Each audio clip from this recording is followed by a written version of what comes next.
Hello everyone, I'm glad that you could join me today, and I hope that you're all doing well. We continue on with our examination of the 12 judges. Last time we looked at two of the minor judges, Tola and Jair. Today we turn our attention to judge number 8, Jephthah. Our reading for today is taken from the 11th chapter of Judges, and I will be reading verses 1 to 8. Judges 11, 1 to 8. Now Jephthah the Gileadite was a mighty man of valour, but he was the son of a harlot. And Gilead begot Jephthah. Gilead's wife bore sons, and when his wife's sons grew up, they drove Jephthah out, and said to him, You shall have no inheritance in our father's house, for you are the son of another woman. Then Jephthah fled from his brothers, and dwelt in the land of Tob. And worthless men banded together with Jephthah, and went out raiding with him. It came to pass after a time that the people of Ammon made war against Israel. And so it was, when the people of Ammon made war against Israel, that the elders of Gilead went to get Jephthah from the land of Tob. Then they said to Jephthah, Come and be our commander, that we may fight against the people of Ammon. So Jephthah said to the elders of Gilead, Did you not hate me, and expel me from my father's house? Why have you come to me now, when you are in distress? And the elders of Gilead said to Jephthah, That is why we have turned again to you now, that you may go with us and fight against the people of Ammon, and be our head of all the inhabitants of Gilead. This is the word of the Lord. Last time we examined Judges 6 and 7, Tola and Jair. When I looked back on my notes, I realised that all I had written for each of these judges was about a paragraph. Now this wasn't a reflection of my laziness or evidence of my lack of research. The reason I had so little to say was simply because the Bible tells us next to nothing about these two men. Tola's story is told to us in just 2 Bible verses, and Jair does only marginally better, as his story takes up just 3 verses.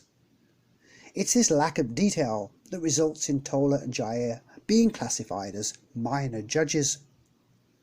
Of course, in their own time, they were significant and important people. God had appointed them to judge or to lead his people, and this was an important position, and one, judging on the length of their service, that they did well. In their roles as judges, I'm sure both men undoubtedly said and did some meaningful things, but sadly we do not have a record of these words or acts today. Let us then very briefly review some of the things that we spoke about last time. Tola was the 6th judge. His name, as I'm sure that you remember, means worm. He was raised up by God to save his people, but sadly we do not know from whom he saved them. We do know that his father was Pua, and his grandfather was Dodo. We are also told that he was from the tribe of Issachar, and that he lived in Shamir in the mountains of Ephraim. The only other information that we are given about him is that he judged the nation of Israel for 23 years, and when he died he was buried in Shamir. We then looked at the 7th judge, Jair. His name meant God enlightens, and that is, to me at least, a more preferable name than worm. He was a Gileadite, which means that he was from the tribe of Gad. He would judge Israel for 22 years. We are also given some information about his family. He had, we are told, 30 sons. This means, of course, that he had multiple wives, and to have such a large family meant that he must have been a rich and prosperous man. This is emphasised in the text when we are told that each son had their own donkey. A donkey was a luxury item in those times. Imagine a luxury foreign car like a Mercedes-Benz today. To be able to afford 30 donkeys meant that Jair must have been a very wealthy man. Each son not only had his own donkey, but also his own town to rule over. These towns were collectively known as Havoth Jair, which means cities belonging to Jair. When Jair died, he was buried in Kamon. And that is all that we can say with any certainty about Tola and Jair. Fortunately, that's not the case for our next judge, because judge number 8 is a major judge. His name is Jephthah, and we will begin our study of him today and conclude it next time. Before we look at his calling and his first acts as judge, let us put his information into the cycle of sin. Sadly, once again the people of Israel fell away from God. In Jephthah's time, their apostasy was dramatic and extreme. We read in chapter 10 the following verse: "They, the people of Israel, served the Baals and the Ashtoreths, and the gods of Aram, the gods of Sidon, the gods of Moab, the gods of the Ammonites, and the gods of the Philistines." That's Judges 10:6. God, in his righteous anger, permitted both the Philistines and the Ammonites to gain power and oppress his people. This oppression would last for 18 years before the people cried out to God. God raised up Jephthah, and he would lead the people for 6 years. As I said, we're going to break our study of Jephthah into 2 parts. Today we will consider his background, his calling to be a judge, and his attempted negotiation with the Ammonites.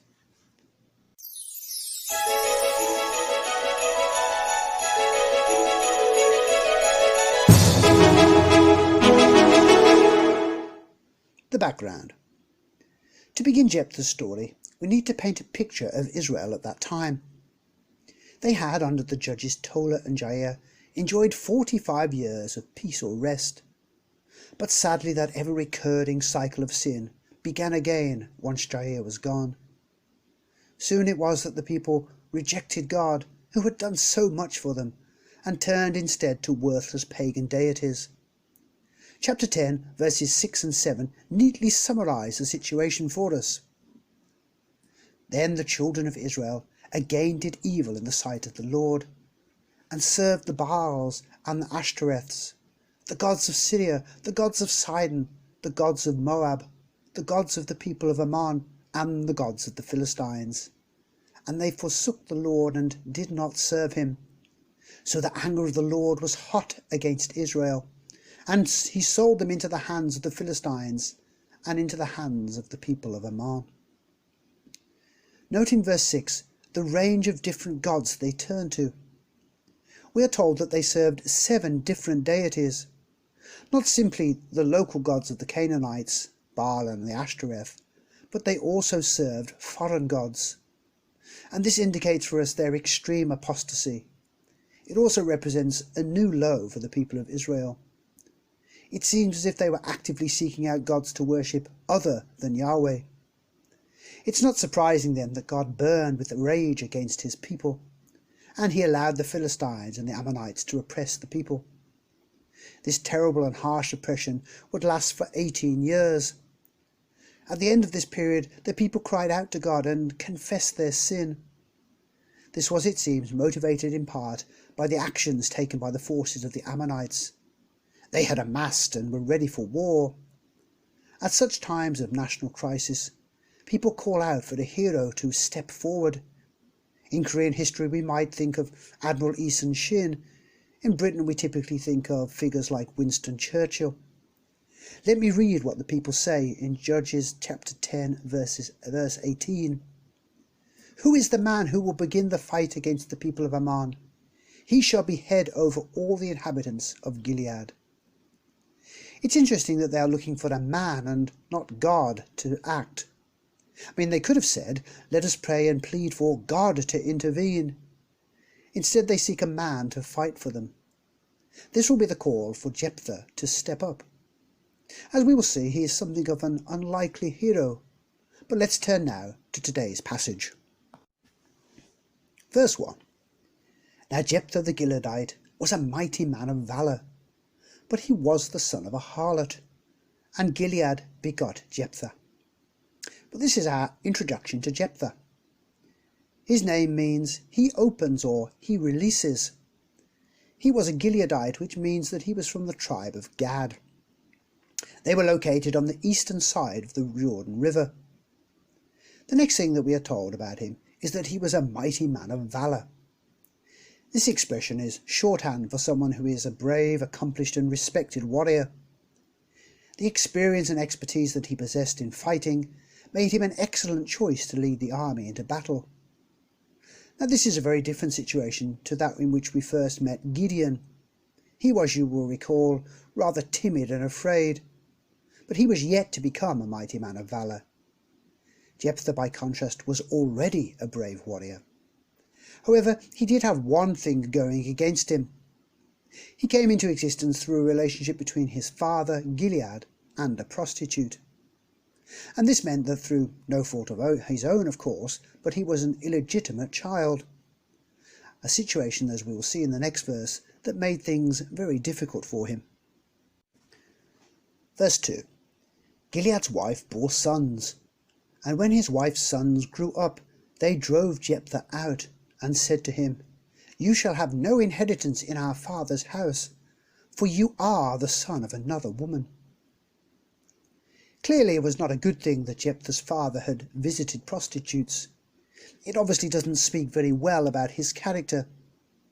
However, in his favour, unlike some of the other judges, he did only have one legitimate wife. With her he had had a number of legitimate sons. As they grew older, their antagonism towards their illegitimate brother grew stronger. They certainly did not want to share their rightful inheritance with him.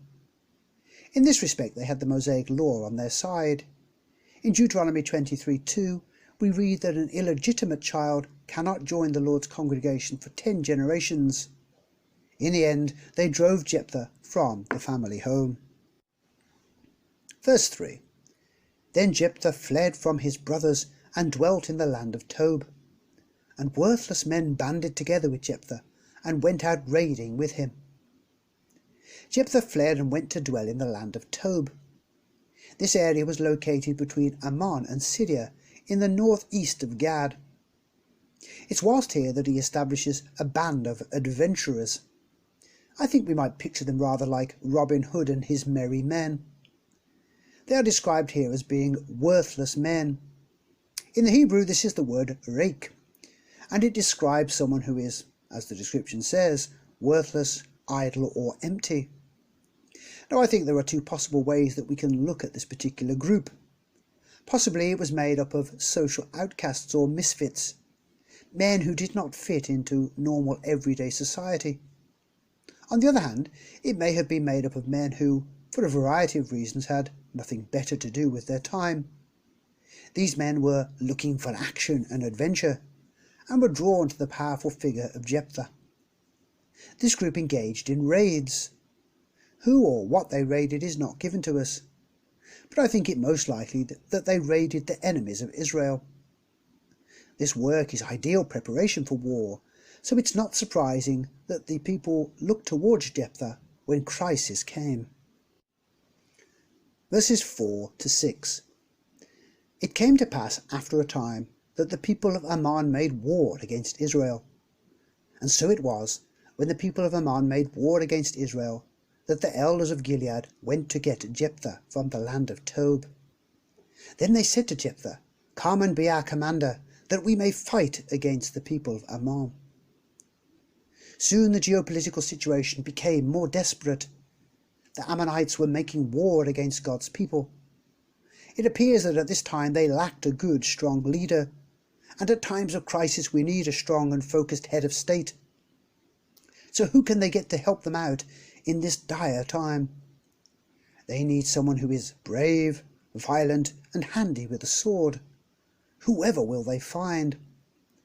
It's interesting that the exact storyline is often played out in contemporary films or dramas. We often see that a town or region has driven a violent misfit to its margins, but calls this person back when they need his or her help in times of trouble. The film Jaws is a good example of this. No one wants the great shark hunter Captain Quint, played by Robert Shaw, around in times of peace. He, after all, is coarse, rude, rough and violent. However, when a large shark begins eating people, they turn to Quint for help. And this is exactly what happens here. The people were happy to drive Jephthah away until they needed his particular skill set. So the elders of Gilead travelled to the land of Tob to beg him to come back. Well, let's see how Jephthah responds. Verses 7 and 8. So Jephthah said to the elders of Gilead, "Did you not hate me, and expel me from my father's house? Why have you come to me now when you are in distress?" And the elders of Gilead said to Jephthah, "That is why we have turned again to you now, that you may go with us and fight against the people of Ammon, and be our head over all the inhabitants of Gilead." Well, this is a wonderful exchange, I think, and what Jephthah says here rings so true. His words are the words of all throughout history who have been poorly treated or abused by others. Jephthah is clearly very sceptical about their motives in coming to see him.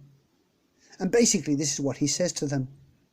"You hated me and were happy to see me driven from my home. Now you are in trouble, you want my help, but why should I help you?" The elders of Gilead have to admit that in these desperate times that they really do need his help. As an incentive for him to come, they promise to make him their leader, and they agree that they will do as he says. Jephthah eventually agrees to go with them and to lead the army against the Ammonites. The negotiation. Well, let us end our examination of Jephthah today by talking about his approach to the Ammonites. Rather than just rushing straight into war, Jephthah tries first to negotiate with the king of Ammon. Far better to see if you can discuss and settle matters before bloodshed. And this illustrates to us that Jephthah was not all brawn, but that he had brains as well. He begins by asking why the Ammonites are in Israel. Their answer is that it is their land and that it was wrongly taken by Israel. Jephthah patiently explains that this is actually not the case. When Israel came into the area, the lands were controlled by the Amorites, not the Ammonites, and the Amorites had previously taken it from the Moabites. But this was now the land that God had given to his people, and they would not give it up without a fight. As you might imagine, these are not the words that the king of Ammon wants to hear. Although Jephthah tried for a peaceful resolution, a battle is coming, and next week we will see what happens. Things to think about. I have 2 comments to make from today's passage. Number 1. God can use what the world casts aside. Jephthah was in some ways an unlikely hero. He was the illegitimate child of a prostitute. His brothers and no doubt others in the town looked down upon him. Probably he was ridiculed and teased. Eventually he was driven out of his home. He became an adventurer and probably thought that he would not be able to serve his community again. But often what the world casts aside, God can use. The reason for this is that God does not judge in the silly, limited and often foolish ways that we do. We frequently put limitations on what people can do. We say things like, "Well, that frail old woman could never be a missionary," or "that quiet person who stutters could never teach the Bible." But God can and does use such people. So let us not judge harshly and look down unfairly upon others. Let us open ourselves up, even in our weaknesses, to serve the Lord. Number 2. Let us be peacemakers before we are warmongers. Jephthah was very wise. He knew that the Ammonites had a strong and powerful army, and he knew that if physical fighting broke out, many would be injured or killed. Therefore he tried first to negotiate and to talk through the situation. His hope was that a discussion might resolve things. Ultimately, he was not successful, but his approach was right. We should always seek to try for a peaceful resolution to conflicts. How much hurt and harm is caused when we respond in anger. How much better things might be with our husbands, wives, children and work colleagues if we tried to be peaceable before we got angry and attacked others. So let us pray for wisdom and insight so that we can bring peace rather than war to our world.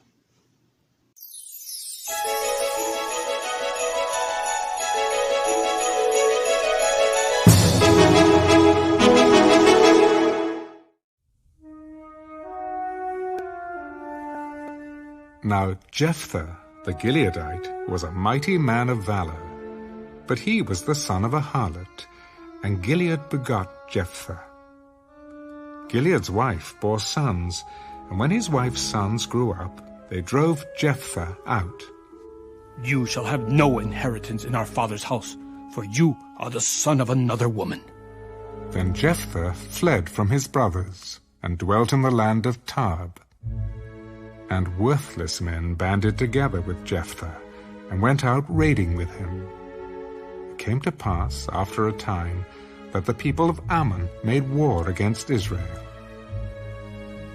And so it was, when the people of Ammon made war against Israel, that the elders of Gilead went to get Jephthah from the land of Tarb. Then they said to Jephthah, Come and be our commander, that we may fight against the people of Ammon. Did you not hate me and expel me from my father's house? Why have you come to me now when you are in distress? That is why we have turned again to you now, that you may go with us and fight against the people of Ammon, and be our head over all the inhabitants of Gilead. If you take me back home to fight against the people of Ammon, and the Lord delivers them to me, shall I be your head? The Lord will be a witness between us, if we do not do according to your words. Then Jephthah went with the elders of Gilead, and the people made him head and commander over them. And Jephthah spoke all his words before the Lord in Mizpah. Now Jephthah sent messengers to the king of the people of Ammon. What do you have against me that you have come to fight against me in my land? And the king of the people of Ammon answered the messengers of Jephthah, Because Israel took away my land when they came up out of Egypt, from the Arnon as far as the Jabbok and to the Jordan. Now therefore restore those lands peaceably. So Jephthah again sent messengers to the king of the people of Ammon. Thus says Jephthah, Israel did not take away the land of Moab, nor the land of the people of Ammon. For when Israel came up from Egypt, they walked through the wilderness as far as the Red Sea and came to Kadesh. Then Israel sent messengers to the king of Edom, saying, Please let me pass through your land. But the king of Edom would not heed. And in like manner they sent to the king of Moab, but he would not consent. So Israel remained in Kadesh, and they went along through the wilderness and bypassed the land of Edom and the land of Moab, came to the east side of the land of Moab, and encamped on the other side of Arnon. But they did not enter the border of Moab, for the Arnon was the border of Moab. Then Israel sent messengers to Sihon, king of the Amorites, king of Heshbon. And Israel said to him, Please let us pass through your land into our place. But Sihon did not trust Israel to pass through his territory. So Sihon gathered all his people together, encamped in Jahaz, and fought against Israel. And the Lord God of Israel delivered Sihon and all his people into the land of Israel, and they defeated them. Thus Israel gained possession of all the land of the Amorites, who inhabited that country. They took possession of all the territory of the Amorites, from the Arnon to the Jabbok, and from the wilderness to the Jordan. And now the Lord God of Israel has dispossessed the Amorites from before his people Israel. Should you then possess it? Will you not possess whatever Chemosh, your God, gives you to possess? So whatever the Lord our God takes possession of before us, we will possess. And now, are you any better than Balak, the son of Zippor, king of Moab? Did he ever strive against Israel? Did he ever fight against them? While Israel dwelt in Heshbon and its villages, in Aroer and its villages, and in all the cities along the banks of the Arnon. For 300 years, why did you not recover them within that time? Therefore, I have not sinned against you, but you wrong me by fighting against me. May the Lord, the judge, render judgment this day between the children of Israel and the people of Ammon." However, the king of the people of Ammon did not heed the words which Jephthah sent him. Then the Spirit of the Lord came upon Jephthah, and he passed through Gilead and Manasseh, and passed through Mizpah of Gilead, and from Mizpah of Gilead he advanced toward the people of Ammon. And Jephthah made a vow to the Lord. "If you will indeed deliver the people of Ammon into my hands, then it will be that whatever comes out of the doors of my house to meet me when I return in peace from the people of Ammon shall surely be the Lord's, and I will offer it up as a burnt offering." So Jephthah advanced toward the people of Ammon to fight against them, and the Lord delivered them into his hands. And he defeated them from Aroer as far as Minnith, 20 cities, and to Abel-keramim with a very great slaughter. Thus the people of Ammon were subdued before the children of Israel. When Jephthah came to his house at Mizpah, there was his daughter coming out to meet him with timbrels and dancing, and she was his only child. Besides her, he had neither son nor daughter. And it came to pass, when he saw her, that he tore his clothes and said, "Alas, my daughter, you have brought me very low. You are among those who trouble me, for I have given my word to the Lord, and I cannot go back on it." "My father, if you have given your word to the Lord, do to me according to what has gone out of your mouth, because the Lord has avenged you of your enemies, the people of Ammon. Let this thing be done for me. Let me alone for 2 months, that I may go and wander on the mountains, and bewail my virginity, my friends and I."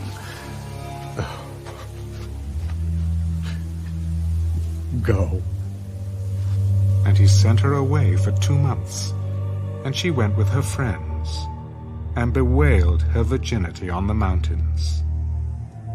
And it was so at the end of 2 months that she returned to her father, and he carried out his vow with her, which he had vowed. She knew no man, and it became a custom in Israel that the daughters of Israel went 4 days each year to lament the daughter of Jephthah the Gileadite.